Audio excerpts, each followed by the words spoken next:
to do is to do this while giving every person on this planet a chance to live a decent life, including by adapting to climate change. Sustainable cooling is a priority for the COP28 presidency and has been an issue that Unep has worked on for a number of years, and it hits every one of these points. As we heat up, we will need more cooling, both of the food that we trade and process, as well as of our own bodies and our medicines. The cooling sector then has to grow to protect everyone from rising temperatures, to maintain food quality and safety, to keep vaccines stable, and to keep our economies productive. These are all essential elements of sustainable development. But business as usual growth would double this sector's greenhouse gas emissions by 2050, which is clearly an outcome that we have to avoid. The Global Cooling Watch report tells us that we can reduce the predicted 2050 cooling emissions by 60%. The world can deploy nature-based solutions, right, greening our cities, etc., to cool them down, and passive cooling measures such as good insulation, natural shading, and ventilation. We can also adopt, and should and must, a high efficiency standard, including minimum energy performance standards and labeling of our cooling equipment. And we need to accelerate the phase down of climate warming hydrofluorocarbons, fluorinated gases, which we use as refrigerants and which are part of what we are phasing down and eventually out under the Kigali Amendment to the Montreal Protocol, which is the ozone treaty, if you like. In addition to slowing climate change, following these measures and implementing the Global Cooling Pledge would allow low-emissions cooling to reach an additional 3.5 billion people and save 22 trillion for end users and for the power sector. And it would also reduce global peak load demand by between 1.5 and 2 terawatts, which is almost double the entire EU's generation capacity today. If rapid grid decarbonizations were added to these actions, predicted 2050 emissions could be reduced by 96%. So to deliver these benefits, governments have to introduce aligned policies that support these measures.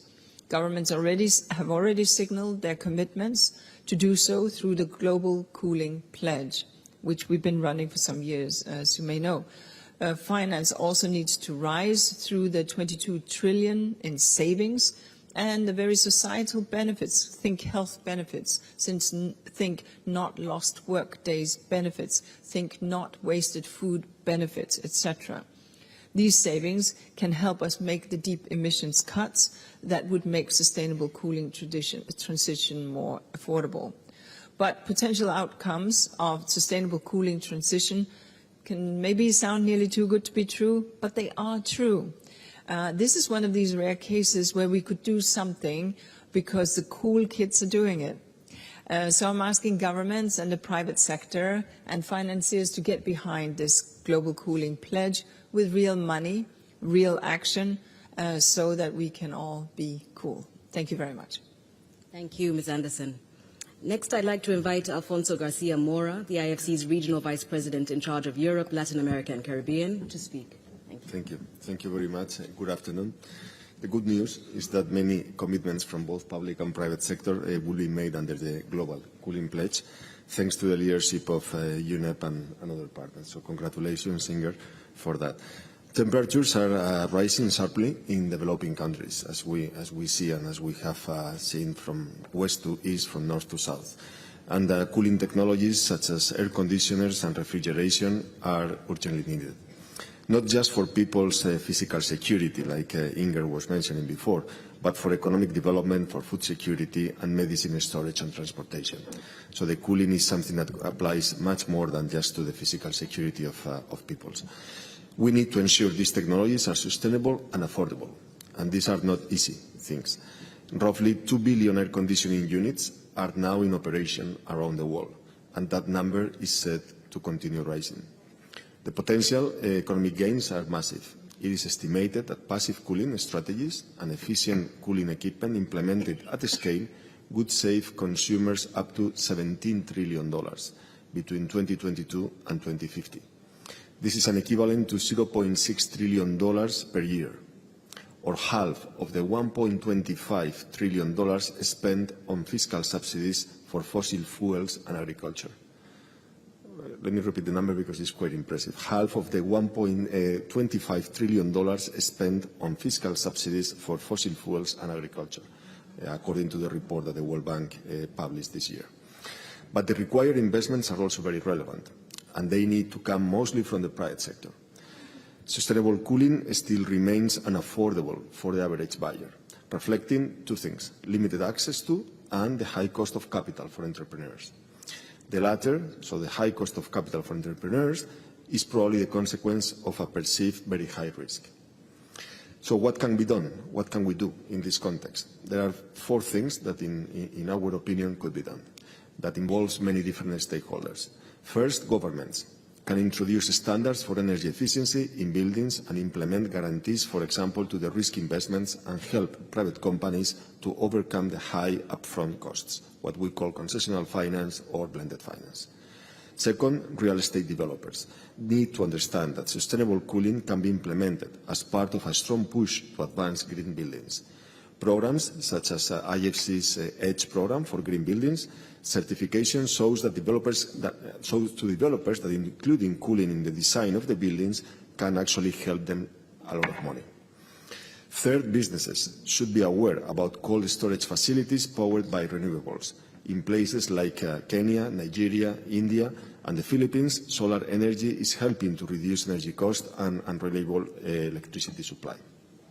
And then finally, and of course, consumers need to know their options and how they can achieve savings through more sustainable technology. IFC has been partnering with companies such as Tabrid here in the UAE and its Tech Emerge program to expand the use of sustainable cooling technologies in countries like India. And there are other projects that will probably come. And we look forward to scaling up such initiatives across the developing world. We need more of this, otherwise we will never get there. Thank you very much. Thank you very much, Mr. Garcia Mora. We will now hear from Yvonne Akisoya, who is the mayor of Sierra Leone's capital, Freetown. Welcome, Your Worship. Thank you very much. And thank you very much for inviting me to be here and speak on behalf of cities. I think I'd like to look at the cooling problem from three angles when it comes to city, or potentially the solutions. The first is for us to recognize that whilst temperatures are rising everywhere in the world, the experience of our residents differs markedly depending on where you are. So whether you're living in Manhattan and can afford air conditioning, or you're living in a slum community in Freetown and can't afford air conditioning, the temperatures are still rising. So the question of cooling is critical to us all, but as we look at this conversation and we look at the pledge, we must contextualize it. From a city's perspective, not only are we able to, in some instances, bring in regulations that have been mentioned in the context of government, regulations for cooling being built into the built environment.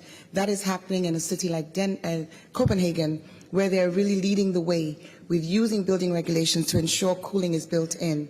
But that can also be done with more simple architectural design.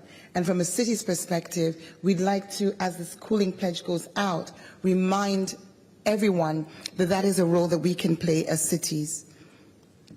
Of course, mention has been made of the energy that's used to power the coolants, power the air conditioners. Renewable energy is more affordable now, but it's not available for everyone.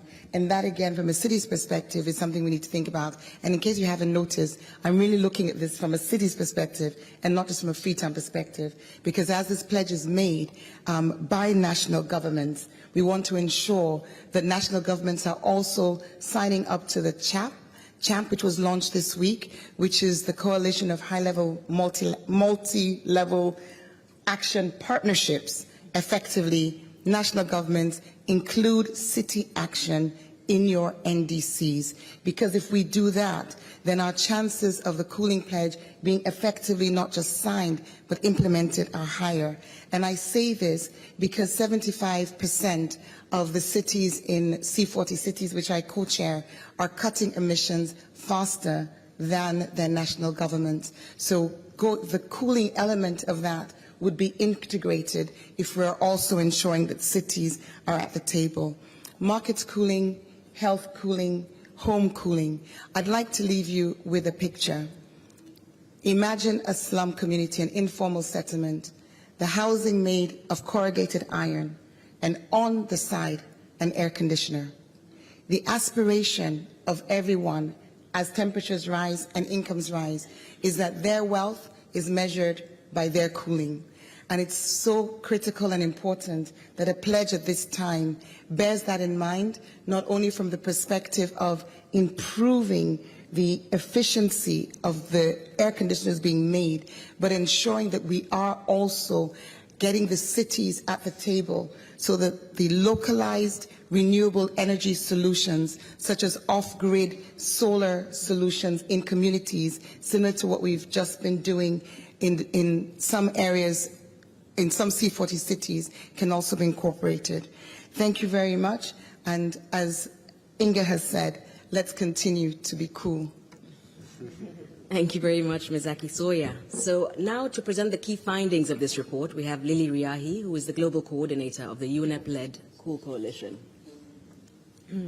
Thank you so much. Good morning. I'm very pleased to be here to present the findings from the Global Cooling Watch report, which was developed in collaboration with more than 50 contributing experts around the world. The report certainly comes at a pivotal moment as the world is breaking new and alarming emission and temperature records. How to keep cool while cutting emissions is a question many countries, cities, and regions are asking. One of the first findings in the report is that we are seeing a rising demand for power-hungry cooling equipment. Globally, cooling currently accounts for 20% of electricity use. Without any further action, the demand for cooling equipment will skyrocket, which is what you see here. It will grow, it will triple by 2050, and that impact will be that it'll double our electricity consumption. And that's because, as we've heard from our speakers today, we need cooling for nutrition, for food, for health, and for prosperity. Cooling is much more than air conditioning. It is about the resilience of our food systems and keeping food fresh and accessible through reliable cold chains. Currently, 12% of food produced is lost every year because of a lack of sustainable cold chain. If we improve universal vaccine access, we can prevent 1.5 million deaths annually. So it's also about our health. And of course, as Mayor Yvonne was saying, it's also about protecting our societies from extreme heat and working in safe and healthy environments. And it's about climate justice. Often the poorest and the most vulnerable are the hardest hit from rising temperatures and the least prepared. But the irony is that currently the way that we're cooling is causing us to further heat the planet. So cooling is a double burden when it comes to climate change. It consumes a lot of electricity because of inefficient air conditioners in poorly designed buildings. And cooling equipment often uses refrigerants that are very strong greenhouse gas emissions. That are really strong greenhouse gases. The sector currently, what we found is that the sector currently accounts for 7% of emissions globally. And if we don't change, as Inger highlighted, this will double by 2050.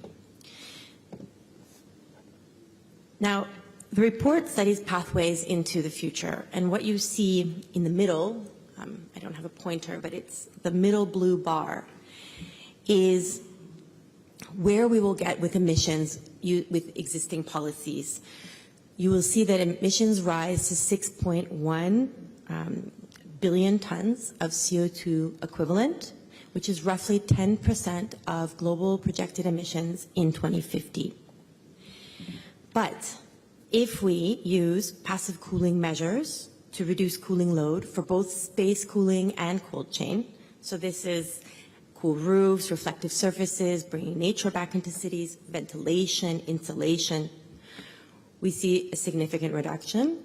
In fact, about 24% of cooling load can be reduced through these solutions.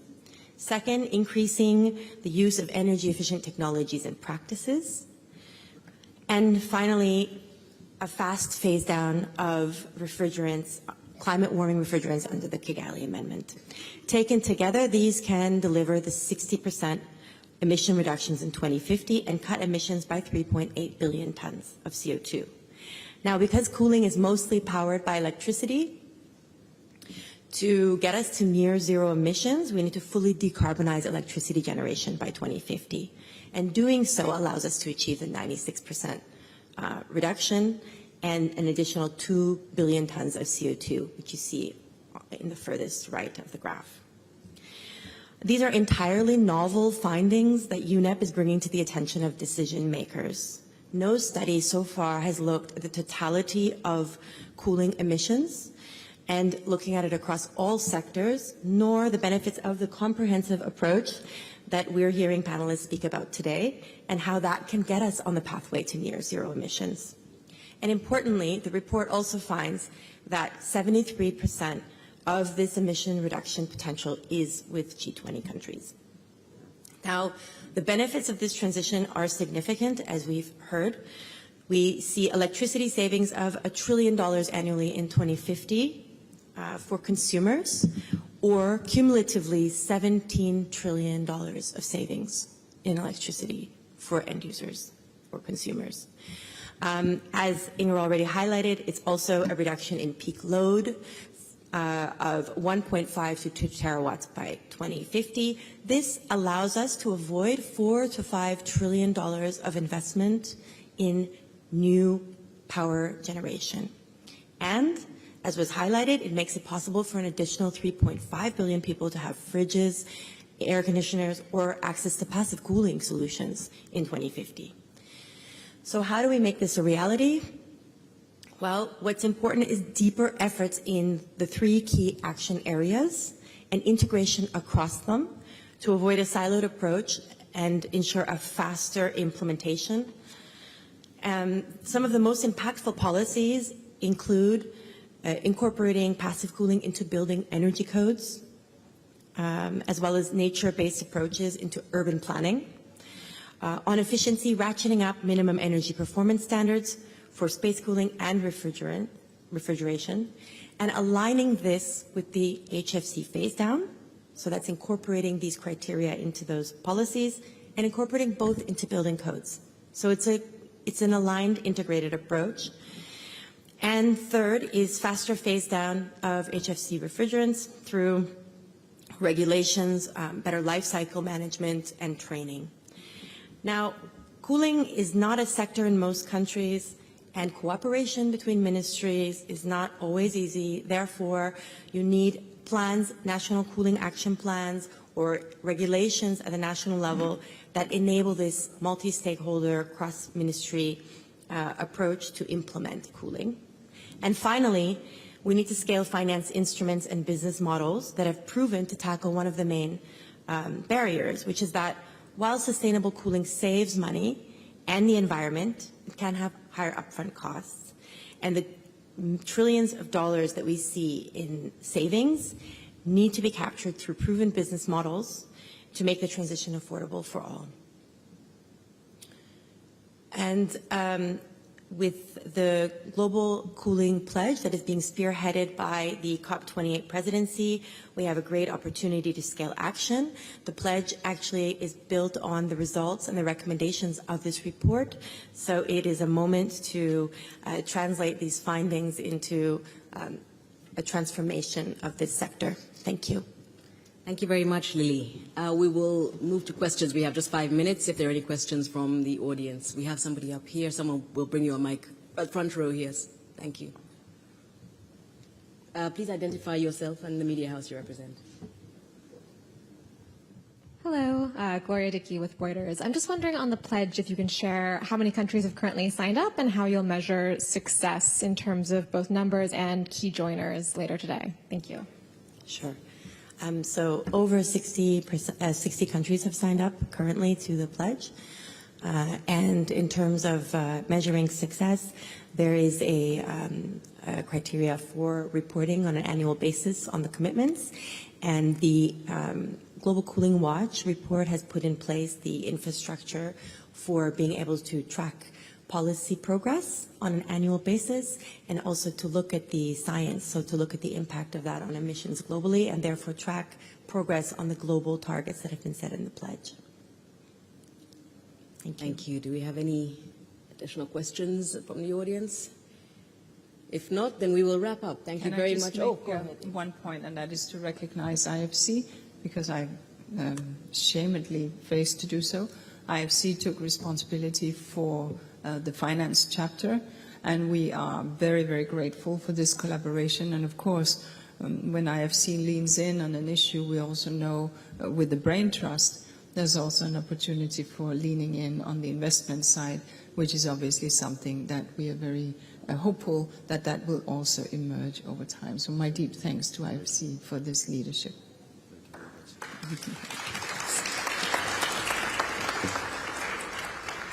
Many thanks to our speakers and to the members of the press online and in the room. We are available for interviews if you would like these, and the materials are all available on UNEP's website. Thanks very much and have a wonderful day. Thank you. Thank you.